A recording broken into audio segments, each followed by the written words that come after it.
다시 한번 기도할게요. 주님 감사합니다. 주의 말씀을 또 상고할 수 있는 시간 주셔서 감사합니다. 오직 주의 성령께서 말씀에 역사하셔서 우리에게 하늘 양식 되게 하여 주옵소서. 아멘. 예수님 이름으로 기도합니다. 아멘. 아멘.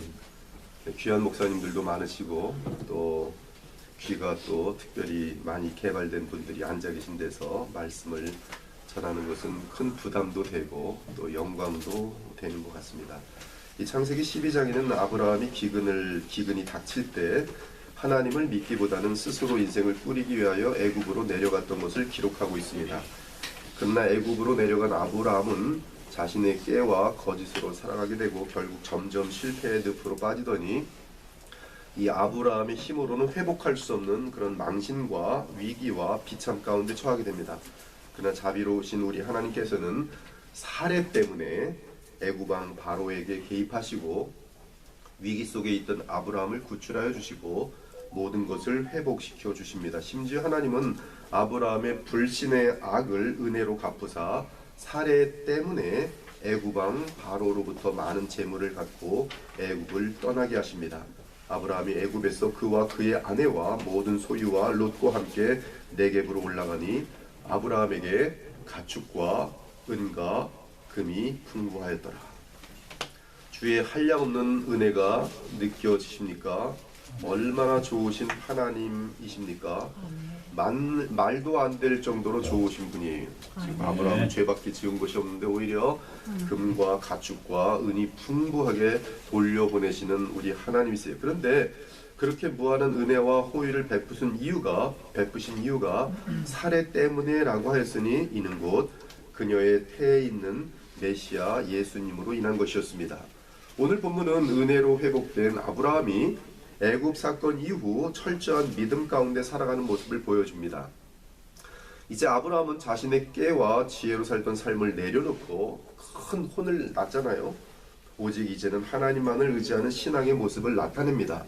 3절 그가 네게부에서부터 길을 떠나 베델에 이르며 베델과 아이 사이 곧 전에 장막 쳤던 곳에 이르니 그가 처음으로 제단을 쌓은 곳이라 그가 거기서 여호와의 이름을 불렀더라. 아멘. 이는 아브라함이 신앙을 회복한 것을 보여주는 강력한 장면인 것이 4절을 보면 약속의 땅 가나안 땅으로 돌아온 아브라함은 하나님과의 관계가 회복되었습니다.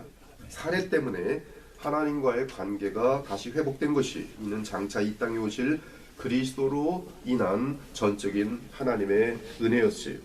또한 마지막 구절인 18절을 보면 여전히 하나님께 예배하는 아브라함의 모습이 나타나고 있어요. 이에 아브라함이 장막을 옮겨 헤브론에 있는 마므레 상수리 수풀에 이르러 거주하며 거기서 여호와를 위하여 제단을 쌓았더라. 그리고 이 4절과 18절 사이에는 하나님 앞에서 영적으로 깨어있는 아브라함이 다시 물질 시험을 겪게 되고 이번 경우는 믿음으로 합격하는 장면을 보게 됩니다. 12장에서는 물질 시험에 실패했지만 13장에서는 아브라함이 이 철저하게 교훈을 받았기 때문에 합격하는 장면을 볼 수 있는 것이 먼저 14절에서 17절을 보면 하나님께서 아브라함에게 그가 물질 시험에서 합격하였음을 선언하십니다. 그 합격 선언은 아브라함과 맺은 언약을 재확인하여 주시는 것으로 표현됩니다.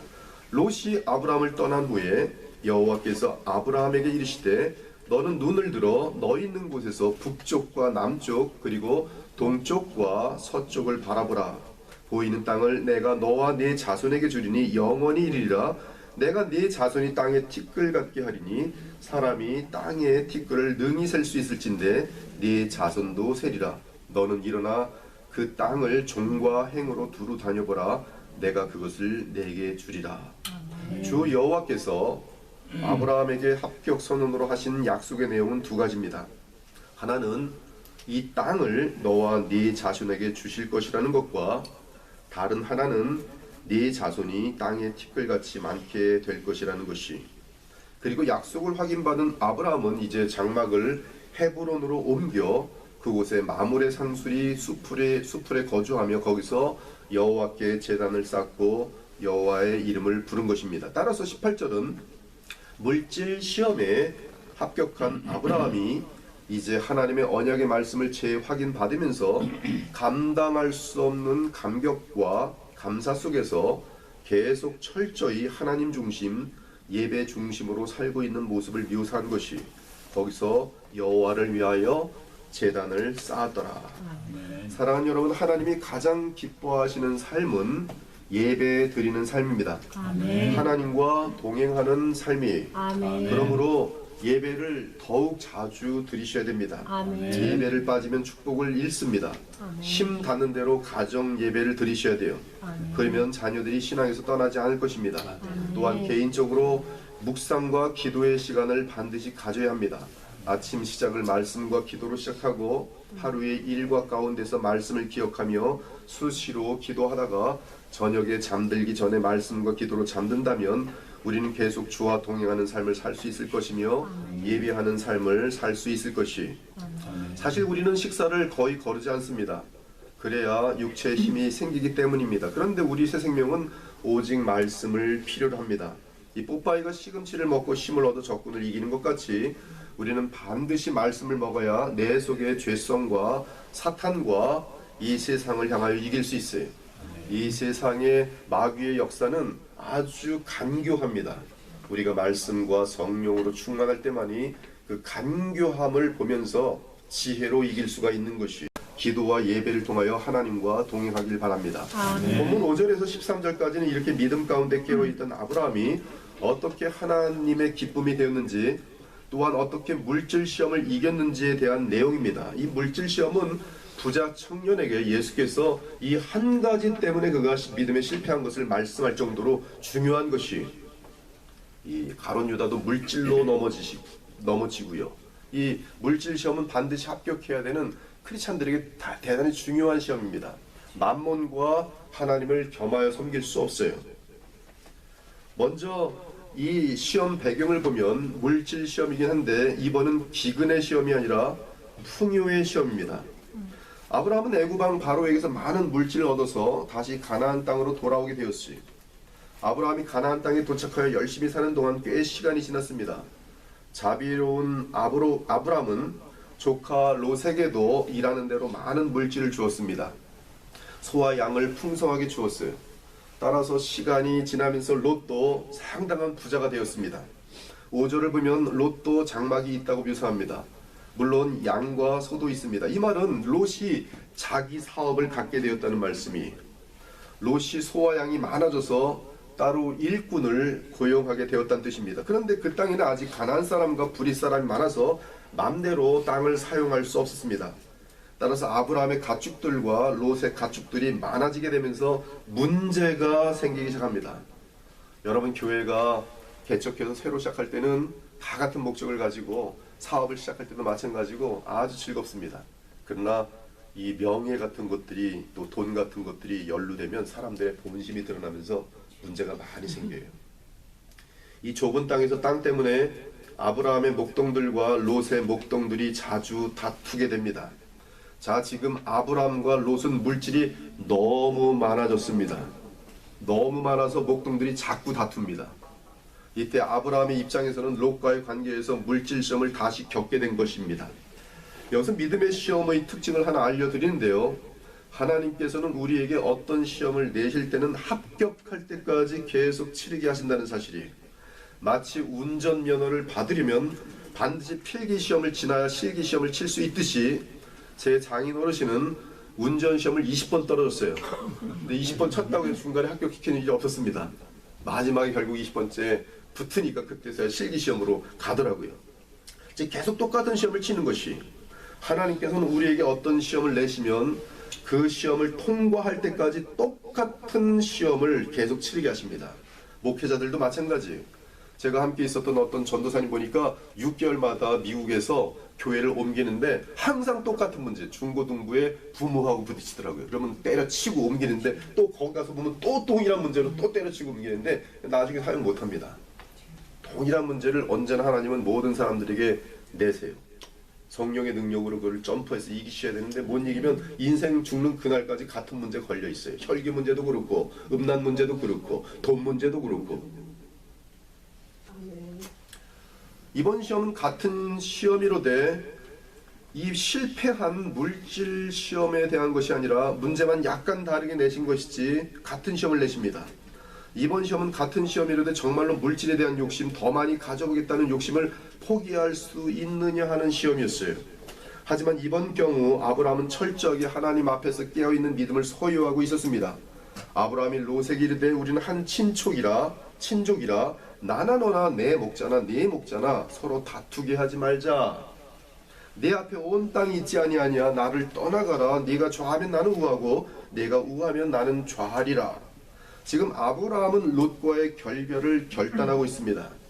마지막으로 남은 갈대아 우르의 본토 친척 아버지 집의 사람입니다. 아브라함은 지금 이러한 결단을 함으로 인간의 정에 연연해 하지 않고 하나님의 명령에 따라 롯을 보내고 있습니다. 이방 나라에서 위험하고 외로웠을 아브라함, 사실 아내 사레 외에 유일한 친척은 롯밖에 없었습니다. 그래서 롯은 아브라함에게 인간적으로는 큰 마음의 위안이고 믿고 의지할 대상이었어요. 하지만 지금 아브라함은 더 이상 사람이 아니라 오직 하나님만을 의지합니다. 그리고 오직 하나님만으로 기뻐하겠다는 결단을 내립니다. 이러한 결단은 위대한 믿음의 행위입니다. 뿐만 아니라 양보와 관용의 결단을 내리고 있어요. 이 시험에서 아브라함은 조카 롯에게 우선권을 양보했습니다. 그는 신앙이 회복되었기 때문에 세상보다는 하나님을 더 의지할 수 있었어요. 이 장면은 아브라함이 물질에 관한 한 더 욕심을 내지 않고 하나님께 맡기고 먼저 자신은 말씀에 순종하는 삶을 선택하는 장면입니다. 롯과 다투며 미워하기보다는 양보와 화해를 하고 심지어 손해를 보더라도 주의 이름이 이방인 중에 모독당하는 것을 피하겠다는 마음이, 아브라함의 마음속에는 여호와 하나님의 영광이 더 중요했어요. 이는 그의 깊은 마음속에 하나님을 바라보는 믿음이 있기 때문이요, 세상을 보지 않고 하나님의 약속이 담고 있는 저 영원한 본향을 바라보고 있다는 증거입니다.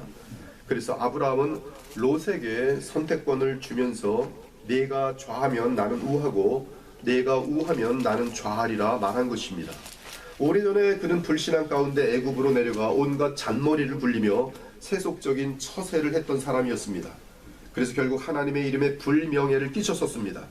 그러나 이제 믿음으로 깨어있는 아브라함은 오직 여호와 하나님을 신뢰하고 이방인 중에서 주의 이름이 모욕을 받지 않도록 롯에게 모든 것을 양보합니다. 7절을 보면 롯의 목자와 아브라함의 목자가 다툴 때 그 땅에는 가나안 사람과 브리스 사람이 있었다는 묘사를 하고 있는데, 이는 지금 아브라함의 결단은 하나님의 이름이 이방인들 중에서 모독을 당할까 하는 염려를 했음을 알려주는 문맥입니다. 그리고 아브라함의 결단은 하나님의 영광이 가려지지 않도록 이러한 이별과 양보의 결단을 내렸던 것이, 사랑하는 여러분, 신앙이 무엇입니까? 신앙은 그리스도 안에서 하나님의 영광을 중심으로 사는 것입니다. 나를 위하여 십자가에 돌아가신 예수님 때문에, 그리고 아들까지 아끼지 아니하시고 우리에게 보내신 하나님의 한없는 사랑 때문에 믿음 안에서 성령을 따라 바르게 살아가는 것이 신앙생활이에요. 그래서 하나님의 이름이 모독을 받는 것을 막고 사람들 사이의 갈등을 피하기 위해 내 권리 주장을 버리고 양보 및 희생의 자리로 내려가는 것이 신앙입니다. 진리의 문제가 아닌 한 양보하면서 하나됨을 깨뜨리지 않고 무엇보다 하나님의 영광이 상하지 않도록 주님 앞에서 내 것들을 희생하며 양보해 나갈 때 하나님께서는 그 중심을 보시는 것이, 아멘. 그리고 무한한 승리와 무한한 복을 베푸시는 것이. 아멘. 고린도서 6장을 보면 고린도 교회는 신자들 간에 싸우면서 억울한 일들을 세상 법정에 끌고 가는 일이 많이 있었습니다. 이때 바울의 권면은 하나님의 이름 때문에 손해를 보라는 것이, 정말로 손해를 보는 사람이 있습니다. 하나님께서는 몇 년 후에 몇십 년 후에 그의 이름과 신앙을 깊게 하시면서 영화롭게 하세요. 형제가 형제와 더불어 고발할 뿐더러 믿지 아니하는 자들 앞에서 하느냐, 차라리 불의를 당하는 것이 낫지 아니하며 차라리 속는 것이 낫지 아니하냐. 너희는 너희 자신의 것이 아니라 값으로 산 것이 되었으니 그런즉 너희 몸으로 하나님께 영광을 돌리라. 지금 아브라함은 물질로 인한 롯과의 분쟁에 있어서 그 분쟁을 막기 위해 양보와 희생을 하고 있습니다. 바로 이 부분이 믿음의 행위요, 하나님 앞에 합격하는 장면인 것이, 아멘. 이러한 면에서는 지도자들이 이 부분에서 탁월해야 합니다. 담임 목사가 이런 부분에서 탁월해야 돼요. 그리고 선한 거룩한 공동체를 이끌어가는 정치 지도자들도 이 부분에 있어서 탁월해야지만이 그 공동체가 하나님의 은혜와 축복 가운데 유지가 될 수 있어요. 아멘. 지금 아브라함 물질로 인한 롯과의 분쟁에 있어서 그 분쟁을 막기 위해 양보와 희생을 하고 있어요. 이 부분이 믿음의 행위요, 하나님 앞에 합격하는 장면입니다. 한편 롯의 선택은 물질적 욕심에 빠진 상태에서 나타난 현상입니다. 첫째, 욕심에 빠지면 감사를 잃습니다. 그래서 롯은 아브라함에게 전혀 감사의 마음을 비치지 못합니다. 또한 욕심에 빠지면 기회가 나기만 하면 하나님의 뜻에 따르기보다 자기 생각대로 자신의 눈에 보기에 좋은 것을 택해버립니다. 사실 롯은 자기의 목자들과 아브라함의 목자들이 다툴 때 삼촌을 위해 자기 목자들에게 양보하도록 해야 했습니다. 그러나 그는 양보는커녕 자기 것을 챙기기 위해 아브라함과 다투었어요. 또한 삼촌 아브라함이 선택권을 주었을 때 사실 롯은 그 선택권을 삼촌에게 양보했어야 마땅합니다. 왜냐하면 롯은 아브라함의 조카로서 지금까지 아브라함의 아들처럼 살아왔기 때문입니다. 그러므로 롯은 지금까지 보호자여 부모 역할을 한 아브라함에게 부모 대접을 극진히 했어야 마땅합니다. 그러나 롯은 그러한 기본 윤리를 어기고 자기 욕심에 따라 자기가 먼저 선택합니다. 아무튼 우리는 이 사건에서 물질 시험에 철저하게 실패하는 롯을 보게 됩니다. 그의 숨은 본심이 그대로 노출되는 순간들이, 롯은 아브라함이 선택권을 주자 그 기회를 놓치지 않고, 이게 웬 말실수를 한 거지 우리 삼촌이, 놓치지 않고 먼저 요단 지역을 선택하는데, 이 선택한 요단 지역은 여호와의 동산 같고 애굽 땅과 같이 물이 넉넉하고 비옥하고 기름진 땅이었기 때문이라고 합니다. 그래서 롯은 요단 온 지역을 택하고 동쪽으로 떠나기로 결정하므로 아브라함과 롯은 서로 헤어지게 됐어요. 그리고 12절을 보면 롯은 그 장막을 점점 옮겨, 자기 사업터로 옮기는 거죠. 점점 옮겨 소돔까지 이르렀다 말하고 있어요. 근데 13절에 보면 소돔 사람은 여호와 앞에 악하며 큰 죄인이었더라고 합니다. 이는 롯이 믿음의 공동체를 떠나 세상을 향하여 나아가며 불신의 세계로 들어가는 모습을 묘사한 것이, 사랑하는 여러분, 돈으로 대표되는 물질적 욕심에 따라 인생을 택하며 결정하는 삶의 특징은 믿음의 공동체에서 떠나는 것이, 물론 하나님의 주권에 의해 믿음의 공동체를 떠나야 할 때는 할 수 없지만 스스로 세상을 택하게 되므로 믿음의 공동체를 떠나는 것은 참으로 큰 불행입니다. 사실 롯은 아브라함에게 주신 하나님의 약속을 들었지만 대수롭지 않게 여겼어요. 아브라함에게 주신 하나님의 언약 때문에 롯은 아브라함 옆에 있기만 하면 그 복을 함께 누릴 수 있었는데, 하지만 그는 세상을 향한 자기 욕심에 빠져 복의 통로가 되는 아브라함을 떠나고 말았던 것이, 이에 롯은 참으로 어리석은 사람입니다. 그는 경건하고 믿음이 있는 사람들을 떠나 자신도 모르게 세상으로 흘러갔습니다. 어디까지 갔습니까? 점점 소돔을 향하여 나아가더니 마침내 소돔에 들어가고, 그리고 마침내 소돔 사람과 함께 살게 됩니다. 아브라함과 함께 사는 것과 소돔 사람과 함께 사는 것, 그 둘 중 어떤 것이 복된 삶이겠습니까? 그리고 12절과 13절을 잘 보면 롯이 소돔을 향해 나아갈 때 처음에는 소돔 주변의 지역 도시들에 머뭅니다. 그러나 그 장막을 옮겨 더욱 소돔을 조금씩 점점 가까이 향합니다. 그리고 마침내 소돔 안으로 들어갑니다. 그리고 소돔 사람과 함께 살아갑니다. 야고보서 1장 15절을 보면 욕심이 잉태한 즉 죄를 낳고 죄가 장성한 즉 사망을 낳느니라고 하는데, 이 말씀은 정확하게 롯에게 적용되는 말씀이, 이러한 욕심에 따라 삶의 결정을 내려온 롯은 처음에 소돔과 고모라에 들어갔을 때는 신이 났을 것입니다. 뭐든지 풍성하다고 느꼈을 것이, 그는 그곳이 경건한 곳이 아니라는 것에 대해서는 아무런 관심이 없었습니다. 그것은 하나님의 말씀을 농담으로 여기며 죄악에 물든 악한 사회였어요. 따라서 롯의 딸들은 그런 환경에서 자라나면서 소돔 사람과 유사한 생각을 배우게 됩니다. 그들은 거룩함이 무엇인지 전혀 몰랐고 오직 소돔 사람처럼 생각할 수 있었을 뿐이, 결국 롯의 딸들은 자기 아버지와의 근친 상간을 통해 암몬과 모압을 낳게 됩니다. 그리고 암몬과 모압은 가인처럼 영원한 하나님의 원수가 되어버립니다. 이 롯을 보면 더욱 풍성한 삶을 살아보겠다고 욕심을 따라 소돔과 고모라를 향하여 나갔습니다. 하지만 그의 삶의 끝은 잿더미였어요. 롯의 마지막 처소는 굴이었고 깊은 어둠의 굴이었습니다. 그에게는 재산도 없었으며 아내조차 잃은 채 홀로 있게 되었어요. 그에게 남은 것은 죽음 앞에서 그에게 남은 것은 두려움과 좌절 외에 다른 것이 없었습니다. 여러분, 인생 끝으로 가면서 지독하게 외로운 사람들의 특징은 돈 사랑하는 사람들이, 돈의 이 시험에 불합격한 사람들은 하나님께서 애누리 없이 외로우게 만들어요. 비참합니다. 한마디로 롯은 믿음대로 행하지 않고 믿음의 동료들을 떠나 오직 자기 생각과 눈에 보기에 좋은 것을 택하여 살더니 그의 평생은 죄악으로 점철되었고 결국 비참과 멸망으로 생을 마친 것이, 저는 롯을 보면서 롯의 가장 어리석은 점은 아브라함에게 하나님의 선택과 복과 약속이 있음을 망각한 것임을 발견하게 됩니다. 이 말은 롯은 하나님께서 메시아를 통하여 이루시려는 일에 관심이 없었다는 것이, 그의 관심은 먼저 하나님의 나라와 그의 의가 아니라 먼저 그의 모든 진심으로의 우선순위가 먼저 하나님의 나라와 그의 의가 아니라 먹고 마시는 문제, 더 잘 먹고 더 잘 마시는 것이었어요. 그러나 그 종국은 비참이요 쓴 열매와 쓴 잔들이었어요. 사랑 여러분, 욕심이 있는 사람에게는 마귀가 떠나가지 않습니다. 욕심이 있으면 아무리 기도해도 하나님의 뜻과는 반대로 나아갑니다. 이에 성경은 너희는 욕심을 내어도 얻지 못하여 살인하며 시기하여도 능히 취하지 못함으로 다투고 싸우는도다. 너희가 얻지 못함은 구하지 아니하기 때문이요 구하여도 받지 못함은 정욕으로 쓰려고 잘못 구하기 때문이다. 주께서 친히 말씀하셨습니다. 한 사람이 두 주인을 섬기지 못할 것이니 혹 이를 미워하고 저를 사랑하거나 혹 이를 중히 여기고 저를 경히 여김이라. 너희가 하나님과 재물 만몬을 겸하여 섬기지 못하느니라. 공중의 새를 보라. 들의 백합화가 어떻게 자라는가 생각하여 보라.